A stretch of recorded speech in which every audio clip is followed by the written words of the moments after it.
दो बहुओं का एक मायका। नेहा यार, मेरी ऑफिस की फाइल नहीं मिल रही। तुम्हारा टिफिन पैक करके आती हूँ राशन। भाभी मेरी सीधी oh god, I am getting late. मेरा इंटरव्यू है भाभी।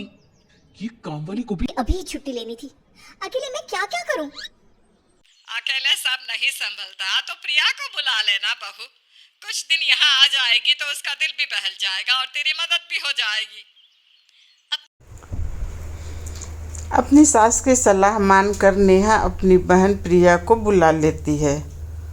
सभी प्रिया की हर समय तारीफ करते रहते हैं और ये देखकर नेहा को बहुत कुढ़न होती है। आज फुलवा का फोन आया था, कल सुबह से वो आने वाली है तो अब तू फ्री है। क्या जरूरत है उसे बुलाने की दीदी?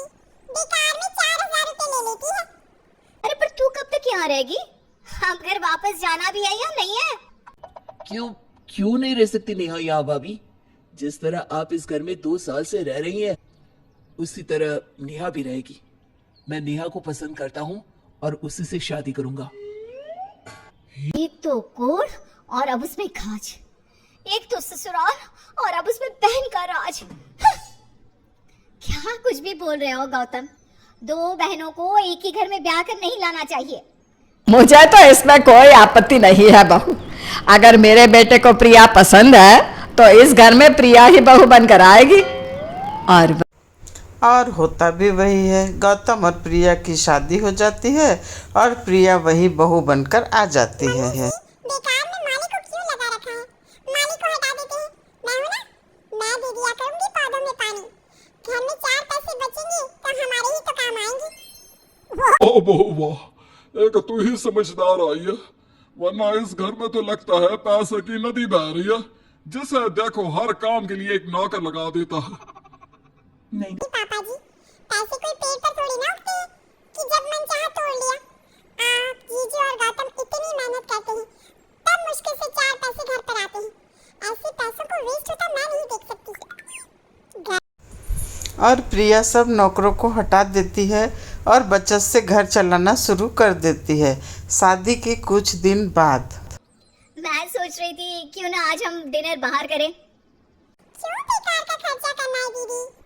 मैं अभी बिल्कुल होटल जैसा खाना बनाकर तैयार कर देती हूँ। प्रिया की बात सुनकर नेहा को बहुत गुस्सा आता है और फिर वो अपनी माँ को फोन लगाती है और कहती है, प्रिया मेरी देवरानी क्या बन गई? अपने लक्षण ही बदल लिए उसने। भले ही सगी बहन हो पर देवरानी देवरानी होती है। अब मैं एक छत के नीचे इस लड़की के साथ नहीं रह सकती। मैं आ रही हूँ मायके। अरे बेटा पर मेरी बात तो सुन। नेहा अपनी माँ की बात सुने बगैर ही फोन काट देती है। कहाँ जा रही हो बहू? न पूछा न बताया। जेठानी बनी हो तुम सास नहीं बन गई। माँ जी वो मम्मी की तबीयत कुछ ठीक नहीं है ना, मुझे मायके जाना होगा। मम्मी तो बिल्कुल ठीक है दीदी। अभी आधे घंटे पहले तो मेरी उनसे बात हुई है और वैसे भी शाम को मैं उनसे मिलने जा ही रही हूँ। ठीक है, मेरे बैग तो कब से रेडी है। एक ही मायका है हम लोगों का, ये कैसे भूल गई मैं। हाँ बहू। वैसे भी पग फेरे के लिए भी प्रिया अपने मायके नहीं गई थी।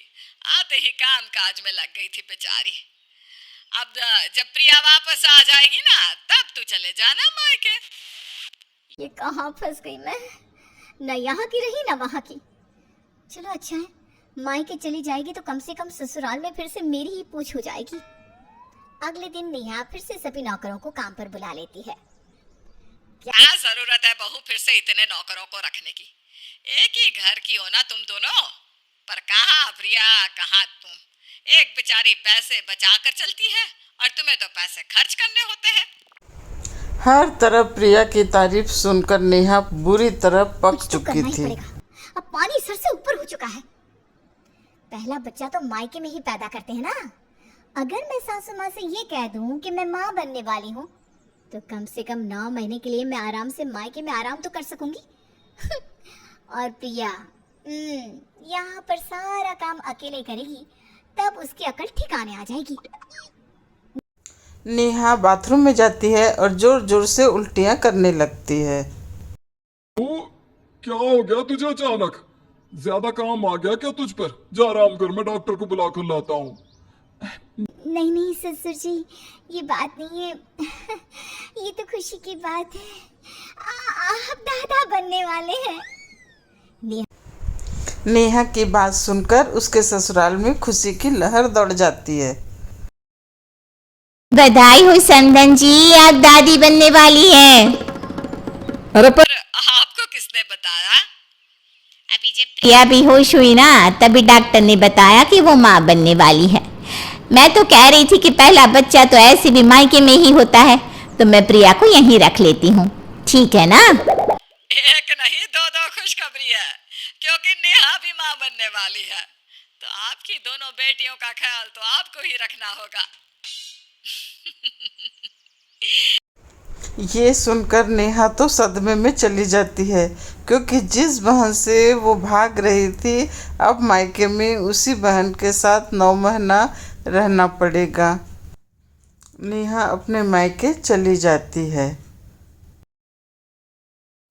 2 हफ्ते से तुम बिस्तर पर पड़ी रहती हो, इस तरह तो पेट का बच्चा कमजोर हो जाएगा। देख प्रिया को किस तरह दिन भर काम करती रहती है। जितना काम करोगी बच्चा उतना ही मजबूत पैदा होगा। प्रिया प्रिया प्रिया, बचपन से ही मेरी हर चीज को आप लोगों ने उसे दे दिया, फिर मेरा ससुराल भी और अब मायका भी। मेरे पीछे क्यों लगाना था आपको अपनी बेटी को मम्मी? अब तो मुझे लगता है ससुराल का बंटवारा करना ही होगा, क्योंकि मायके में तो वो होगा नहीं, क्योंकि आप सब तो वैसे भी प्रिया के प्यार में पागल हो ना। नेहा और शोभा में नेहा और उसकी मम्मी में बहस चली रहती है कि नेहा के सास और यहाँ माँ नहीं बनने वाली है समधन जी, क्योंकि आज ही हमारे बेटे ने हमें बताया कि वो कभी बाप नहीं बन सकता।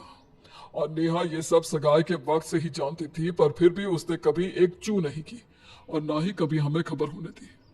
जैसे ही प्रिया घर में आई, हम सब उसकी तारीफ और बड़ाई में लगे रहते, और नेहा की और कोई ध्यान नहीं देता था। तुमने बहुत बड़ा एहसान किया बहू, वरना कोई और होता तो कब का घर छोड़कर चला गया होता। हमें नहीं पता था कि हम तुम्हें इतनी ठेस पहुंचा देंगे कि तुम्हें माँ बनने का झूठा नाटक करना पड़ेगा, और यहाँ तक कि अलग होने की बात भी सोचनी पड़ जाएगी।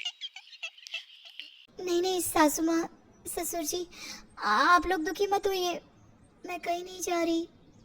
तुम हमारे घर की जेठानी हो और जेठानी ही रहोगी। बच्चों में अक्सर अनबन हो जाती है, सब एक से तो नहीं होते। मेरे ही बेटों को देख लो, अब ऑफिस का काम तुम संभालोगी और प्रिया घर संभालेगी। नेहा की सास गोमती कलेश के कारण को ही खत्म कर देती है और नेहा अपने ससुराल वापस आ जाती है और हंसी खुशी सब रहने लगते हैं।